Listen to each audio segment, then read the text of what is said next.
Hey guys, welcome to एक्यूसेट। मेरा नाम है कुणाल आहूजा और आज तुम्हें पढ़ा रहा हूं परसेंटेजेस।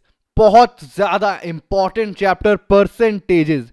ये चैप्टर दो रीजन से बहुत इंपॉर्टेंट है, ध्यान से सुनना। दो रीजन से बहुत ज्यादा इंपॉर्टेंट है। एक, इस चैप्टर से कभी कभी कुछ इंपॉर्टेंट क्वेश्चंस आ जाते हैं जो कर सकते हो, तुम देखोगे कर लोगे, कोई दिक्कत नहीं आएगी। बट अगर वैसे क्वेश्चंस पहले से करे हो ना तो बहुत ज़्यादा इजीली हो जाता है एग्जाम में, और टाइम कंस्टेंट नहीं रहता, जल्दी से हो जाते हैं, बहुत सारे लोगों से पहले कर लोगे।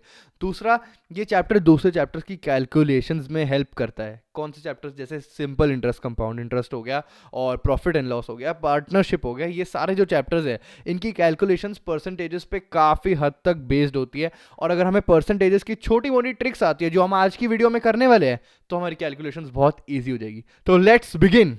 अब परसेंट का मतलब क्या होता है? परसेंट दो वर्ड से बना है, पर और सेंट। सेंट मतलब हुआ हमारा 100, परसेंट का मतलब हुआ पर एवरी 100। ठीक है। अब परसेंट का मतलब हुआ पर एवरी 100। अगर ये नहीं समझ आया तो कोई दिक्कत नहीं। परसेंट का मतलब होता है एक हिस्सा, एक पार्ट, किसी 100 का, हर 100 का एक हिस्सा, किसी भी चीज। अगर मैं तुम्हें कोई 10 डब्बे लाके दे रहा हूं किसी चीज के, उसमें से एक डब्बा उसका एक पार्ट हुआ, वैसे ही परसेंट का मतलब होता है 100 में से एक पार्ट। ठीक है, कोई दिक्कत नहीं है, ये बहुत ही इजी कॉन्सेप्ट है, हम सबने पढ़ा हुआ है। अब परसेंट कैसे निकालते हैं? अगर मैं तुम्हें कहता हूं किसी नंबर की परसेंटेज निकालो तो इसका फॉर्मूला होता है ए अपॉन 100 इंटू बी।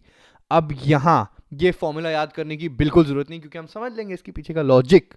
ए क्या है हमारा? ए है हमें जितना परसेंट निकालना है, जितना पार्ट हमें निकालना है, जितना हिस्सा निकालना है, वो हमारा ए है। अगर मैं तुम्हें कहता हूं किसी चीज का 20% निकालो तो हम लिखते हैं 20/100। 20 100 में से, उसका 20 पार्ट्स 100 में से, 20/100 का मतलब हुआ 20 पार्ट्स 100 में से।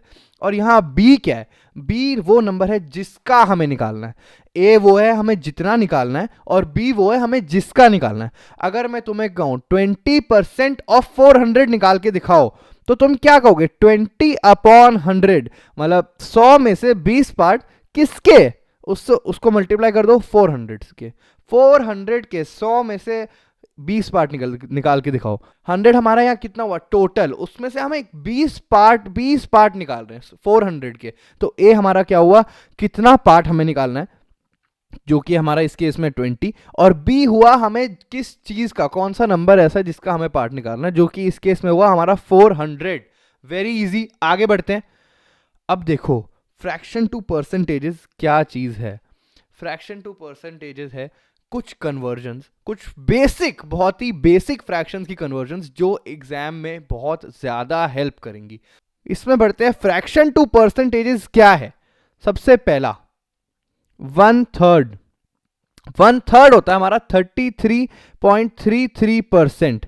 ठीक है, नेक्स्ट, इसको याद करना बहुत ही इजी है। 1/3 मतलब 100 में से एक तिहाई, 100 में से एक थर्ड पार्ट हमारा 33.33%, या फिर 33 1/, फिर आता है हमारा 1/4।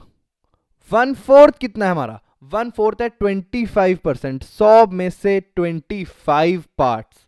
1/5, 1/5 भी बहुत ही इजी, 20%, 20 100 में से 20। 100 को 5 से डिवाइड कर दोगे 20 आ जाएगा, 100 को 4 से डिवाइड कर दोगे 25 आ जाएगा। ये बहुत इजी है, बस हम इस फ्रैक्शन को इंटू 100 कर रहे हैं और हमारा ये परसेंटेज आ रहा है। ठीक है, नेक्स्ट आता है हमारा 1/6। अब 1/6 को याद करना थोड़ा सा मुश्किल होता है, बट कोई नहीं, जैसे मैंने याद करा था वैसे बताऊंगा। 1/6 में क्या है आंसर? है इसका परसेंटेज में 16.67%। अब इसको याद करने की कोई जरूरत नहीं है। 1/6 ऐसे याद कर लो, 1/6 ऐसे लिखा है हमने, बस इसको ऐसे लिख दिया। ठीक है, बस 6 को इधर ले आए और 6 7 आगे जोड़ दिया। 16.67 होता है हमारा 1/6। और 1/6 को याद करने का एक फायदा, इसके साथ हमें एक और भी फ्रैक्शन आ जाता है फ्री में, जो कि है 1/12। अब 1/12 कितना है? 1/12 है 1/6 का आधा। तो 1/12 का परसेंटेज भी कितना होगा? 1/6 की परसेंटेज जो कि है 16.67, उसका आधा, तो ये हो गया 8.34%। नेक्स्ट आता है हमारा 1/7। 1/7 को याद करने की बहुत ही इजी ट्रिक है। 7 इंटू 2 करो 14 आता है, 14 इंटू 2 करो 28, 7 इंटू 2 करो 14 आता है, 14 इंटू 2 करो 28 आता है। 14.28% है 1/7 का आंसर। अब 1/7 के साथ भी, जैसे 1/6 के साथ हमने 1/12 कर लिया था, 1/7 के साथ 1/14 याद कर लेते हैं, जो कि इसका आधा होगा। 14.28 का आधा हो गया हमारा 7.14%, विच इज इक्वल टू 1/14। ठीक है, नेक्स्ट है हमारा 1/8। 1/8 को भी याद करने की बिल्कुल जरूरत नहीं है। क्यों? क्योंकि 1/4 का आधा ही तो है ये। 1/4 था हमारा 25%, 1/8 हो गया हमारा 12.5%। नेक्स्ट 1/9। 1/9 को याद करना मेरे लिए थोड़ा मुश्किल था, बट हम इसको 1/11 के साथ लिंक कर लेंगे ताकि हमारे लिए इजी हो जाए। 1/9 और 1/11। अब देखो 1/9 का आंसर होता है, 1/9 का परसेंटेज होता है 11.11%, और 1/11 का होता है 9.09%। ठीक है, अब ये याद रखो 1/9 में 11 आ गया और 1/11 में 9 आ गया। ठीक है, इतना सा याद रखना है और ये दोनों याद हो जाएंगे। 1/9 में 11.11 आ रहा है और 1/11 में 9.09 9 आ रहा है। ये दोनों आपस में मिक्सड है, आपस में लिंक्ड है। ऐसे याद करो तो तुम्हें जल्दी से हो जाएगा। नेक्स्ट 1/10। भाई 1/10 सबको ही पता है, 1/10 इज 10%, बता देते हैं फिर भी। नेक्स्ट हमारा 1/11 हम कर चुके हैं, 1/12 हम कर चुके हैं, 1/13 देखो बिल्कुल भी इंपॉर्टेंट नहीं लगता है, क्योंकि बहुत ही ज़्यादा रेयर चांस है पूछा जाएगा, बट फिर भी बता देता हूँ। ठीक है, इसको याद करने पे स्ट्रेस मत करना। अगर कर रहे हो तो ठीक है, वेल एंड गुड। नहीं कर रहे तो भी कोई दिक्कत वाली बात नहीं है। 7.6923। नेक्स्ट 1/14 हम याद कर चुके हैं 1/7 के साथ। 1/7 का इंटू 2 था 14.28 और 1/14 था 7.14। 1/7 के आंसर का आधा। नेक्स्ट आता हमारा 1/15। 1/15 को याद करने की थोड़ी सी दिक्कत पड़ सकती है, बट इसको भी हम बहुत इजीली कर लेंगे। 6.67%, कोई मुश्किल काम नहीं है। एक ही नंबर याद करना है तुम्हें, सिर्फ 1/15। इसको भी अगर चाहो तो 1/6 से लिंक कर लो। 16.67 1/6 तो होता है, 15 होता है, 6.67 1 ही तो हटाना पीछे से। नेक्स्ट आता है हमारा 1/16। 1/16 को याद करना भी बहुत ही ईजी है। 1/8 का आधा, 12.5 का आधा, 6.25%। Very easy. अब ये सारे फॉर्मूले, सारे कन्वर्जन्स यहाँ पर लिखी हुई है। इसका स्क्रीनशॉट लेना, स्क्रीनशॉट लो, वीडियो पॉज करके सारी नोट करनी है, नोट करो। एक ही बार पढ़ोगे ट्रिक्स के साथ तो याद हो जाएगा, कोई स्ट्रेस लेने की जरूरत नहीं है। 1-2 क्वेश्चंस प्रैक्टिस कर लेते हैं। अब हमारा क्वेश्चन क्या कह रहा है? 22.22% ऑफ 275। ये निकालना थोड़ा सा मुश्किल पड़ सकता है, मतलब बहुत ही मेहनत है नॉर्मल कैलकुलेशन से निकालना। 22.22 को मैं और क्या लिख सकता हूँ? 22.22 इज बेसिकली 2 इंटू 11.11। 11.11 हमने कहीं देखा हुआ है, वो 1/9 था। 1/9 इंटू 2 है ये, तो ये क्या हो गया? 22.22 इज इक्वल टू 2/9। अब इस परसेंटेज में हमने परसेंटेज टू फ्रैक्शन कन्वर्जन सीखी, फ्रैक्शन टू परसेंटेज कन्वर्जन हमने पढ़ी। हम इस परसेंटेज को 22.22 को फ्रैक्शन में लिख सकते हैं, जो कि है हमारा 2/9। इस परसेंटेज को हमने इसके फ्रैक्शन में लिख दिया और इनटू 275 कर दिया, जो कि हमारी लाइफ को बहुत सिंपल और इजी बना रहा है। इसका आंसर आ जाएगा हमारे पास 30.5 समथिंग इनटू 2, जो कि नॉर्मल मेथड से बहुत ज़्यादा इजी था। हमने बस क्या करा, हमने बस इस परसेंटेज को इसके फ्रैक्शन फॉर्म में लिख दिया, जो हमने अभी अभी पढ़ा। Next question 28.56% of 196। 28.56 भी याद करे तो 14.28 का डबल ही होता है, सेम ही चीज़। 14.28 हमने पढ़ा है, 1/7 होता है, तो हम ये 2/7, हम इस 28.56% को फ्रैक्शन में 2/7 लिख सकते हैं इंटू 196। वेरी सिंपल चीज़, और ये हो जाएगा हमारा 2 इंटू 2 14 7 8 56, 2 इंटू 28, ये भी हमारा हो गया 56। बहुत ही इजी कॉन्सेप्ट। आगे बढ़ते हैं। अब है concept A% of B is equal to B% of A। इसका मतलब समझते हैं। ये हम सब ने एक बार बचपन में पढ़ा हुआ है, बट हमने कभी ध्यान नहीं दिया इस पर। हम सबको पता है प्रॉपर्टी। तो एक एग्जांपल लेते हैं। अगर मैं तुम्हें कहता हूँ 18% ऑफ 50 निकाल के दिखाओ, इसको निकालने में कोई दिक्कत नहीं, बहुत ही ईजी है निकालना। बट अगर हम 18 को A लें और 50 को B, तो हम इसको कैसे लिख सकते हैं? Is equal to 50% of 18। 18% of 50, जहां 18 A है और 50 B है, इज इक्वल टू 50% ऑफ 18। यहां पर भी 50 B रहा और 18 A है। ठीक है, हमने बस उसको फ्लिप कर दिया, ए और बी को बस उसकी पोजीशन चेंज कर दी हमने, ठीक है। अब हम ये निकालना तो बहुत ही ईजी, 50% को फ्रैक्शन में क्या लिखते हैं, आधा, 1/2, 18 का आधा हो गया 9। बहुत ज़्यादा सिंपल तरीका कर देता है ये बहुत सारे क्वेश्चंस में। और आगे बढ़ते हैं हम इसके कुछ क्वेश्चन की तरफ। 29.7% ऑफ 50, अब ये देखो मतलब कितनी मेहनत है 29.7% निकालना। इससे अच्छा इसको ए लिखता हूँ, इसको बी लिख देता हूँ 50 को, और मैं 29.7% ऑफ 50 को लिख सकता हूँ 50% ऑफ 29.7। ये तो कहीं ज़्यादा ईजी है, हाफ ही तो करना, 50% इसका हाफ हो जाएगा हमारा 14.85। हमने बस ए और बी की वैल्यू स्विच कर दी और हमारा क्वेश्चन कितनी ज़्यादा जल्दी हो गया। Next question, 16% of 75।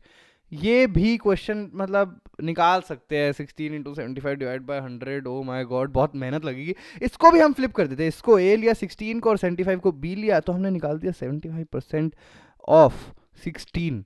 अब 75%, या देखो 25% इंटू 3 है, 25% का फ्रैक्शन हमें पता है 1/4, तो इंटू 3 करा 3/4 इंटू 16। हमने इस 75% को यहाँ फ्रैक्शन में लिख दिया और हमारा काम कितना आसान हो गया, 16/12। 16% ऑफ 75 को हमने ना निकाल के 75% ऑफ 16 निकाल दिया, जो कि हमारा 12। नेक्स्ट कॉन्सेप्ट की तरफ बढ़ते हैं, जो है हमारा परसेंटेज ब्रेक। परसेंटेज ब्रेक बहुत ही ज़्यादा इंपॉर्टेंट कॉन्सेप्ट, अगेन ये भी बहुत क्वेश्चंस को इजी कर देता है हमारे लिए। अब मैं बताता हूँ परसेंटेज ब्रेक का मतलब क्या है। इसका मतलब है ए परसेंट को मैं इसको दो पार्ट्स में डिवाइड कर सकता हूँ, A percent O plus B percent. क्या मतलब, अगर मैं कह रहा हूँ 15%, तो मैं इसको लिख सकता हूँ 10% प्लस 5%। आंसर सेम ही आएगा। अगर मैं तुम्हें कहता हूँ किसी नंबर का 100 का 15% निकालो, और तुम 15% ना निकाल के 10 निकालते हो उसका जो 10% है, और फिर 5 निकालते हो जो उसका 5% है, आंसर तो सेम ही आया। जैसे अगर मैं तुम्हें कहता हूँ किसी नंबर का 47.5% निकालना है हमें, तो हमने इसको ब्रेक कर सकते हैं। बहुत सारे तरीके हैं जिससे हम इसको ब्रेक कर सकते हैं। एक हमने निकाला 40% प्लस 5% प्लस 2.5%, या फिर 40% प्लस 5% प्लस 2% प्लस 0.5%, या फिर 50% माइनस 2.5%। सबसे आंसर सेम ही आएगा। एक दो क्वेश्चंस कर लेते हैं, हमें समझ आ जाएगा इससे क्या हो रहा है। याद रखना, हम परसेंटेज को ब्रेक कर सकते हैं। ब्रेक का मतलब उस परसेंटेज को हम तोड़ सकते हैं। 15% को हम लिख सकते हैं 10 प्लस 5, 15% को हम लिख सकते हैं 5 प्लस 5 प्लस 5। कैसे भी ब्रेक करो आंसर सेम ही आएगा। अब देखते हैं इस पे थोड़े से क्वेश्चंस। 37.5% ऑफ 440। 37.5% को मैं कैसे कैसे ब्रेक कर सकता हूँ, 30 प्लस 5 प्लस 2.5, या फिर 30 प्लस 5 प्लस 2 प्लस 0.5, और या फिर मैं इसको लिख सकता हूँ 40 माइनस 2.5। बहुत सारे तरीके हैं, हम सबसे इजी तरीका चुन लेते हैं जो मुझे लग रहा है 30 प्लस 5 प्लस 2.5। अब 440 का 30% कितना हुआ, 10% निकालो और इसको इंटू 3 कर दो। 10% के लिए क्या करना है, एंड से एक डेसिमल प्लेस पीछे आना है। 440 अगर यहाँ डेसिमल है इसके, तो यहाँ आ जाओ, इसमें एक जीरो हटा दो, बस। बहुत ही ज़्यादा इजी। इसको इंटू 3 करा, हमारा आ गया 132, ठीक है। प्लस 5%, 5% कैसे निकालेंगे, 10% कर दो और उसका आधा कर दो। 44 है हमारा 10%, और उसका आधा कितना हो गया 22। और 2.5% क्या होगा, 5% का भी आधा, 5% का भी आधा, 22 का भी आधा 11। ये हो गया हमारा, टोटल हो गया 165। बहुत ही ज़्यादा इजी। एक और क्वेश्चन प्रैक्टिस कर लेते हैं। 68%, 68% को भी हम बहुत तरीकों में ब्रेक कर सकते हैं। 60 प्लस 8, या फिर 60 प्लस 5 प्लस 3, 70 माइनस 2, या फिर 60, या फिर 50 प्लस 10 प्लस 5 प्लस 3। कैसे भी करो, इसके साथ चलते हैं, ये इजी लग रहा है। 50% के लिए क्या करना है, हमने बेसिकली आधा करना है। 372 का आधा हो गया हमारा 181, नहीं 186, 186, ठीक है। प्लस 10% हमें निकालना है 37.2, प्लस 5% हमने निकालना है 37.2 का हाफ कर दो, 18.6 होगा। हाँ 18.6 होगा, ठीक है। वैसे 5% निकालने के लिए एक और चीज़ है, 50% को एक डेसिमल प्लेस पीछे ले जाओ, या फिर 10% का आधा कर दो, जैसे तुम्हें अच्छा लगे। और 3% कैसे निकालूंगा मैं? 1% निकालूंगा, उसको इंटू 3 कर दूंगा। 1% क्या होगा? 3.72 इंटू 3 करके हमारा आ जाएगा शायद 11.16। इन सब को ऐड कर लेंगे और ये हमारा 68% आ जाएगा। अभी थोड़ा सा लेंदी लग रहा है क्योंकि मैं समझा रहा हूँ, बट वैसे ये कॉन्सेप्ट, ये ब्रेक करना हमारे लिए बहुत आसान बनाना था एग्जाम में काम। इसको थोड़े से क्वेश्चंस प्रैक्टिस करो, जो मैंने क्वेश्चंस दिए उनको दोबारा प्रैक्टिस करो, जो इस क्लास में कराए हैं। जो परसेंटेज टू फ्रैक्शन कन्वर्जन है उन सबको याद करो। A% of B is equal to B% of A का कॉन्सेप्ट हम बहुत इजीली और अच्छे से समझ चुके हैं। इसके भी एक दो क्वेश्चंस प्रैक्टिस करो। और परसेंटेज ब्रेक भी हम समझ चुके हैं, कैसे हम ब्रेक कर सकते हैं किसी परसेंटेज को अपना काम आसान करने के लिए। ये सब बहुत बेसिक कॉन्सेप्ट्स हैं जो हमें कैलकुलेशंस में इस चैप्टर में हेल्प करेंगे। अगली क्लास में मिलते हैं और इंपॉर्टेंट कॉन्सेप्ट के साथ और इंपॉर्टेंट क्वेश्चंस के साथ। बाय बाय, प्रैक्टिस करो तब तक।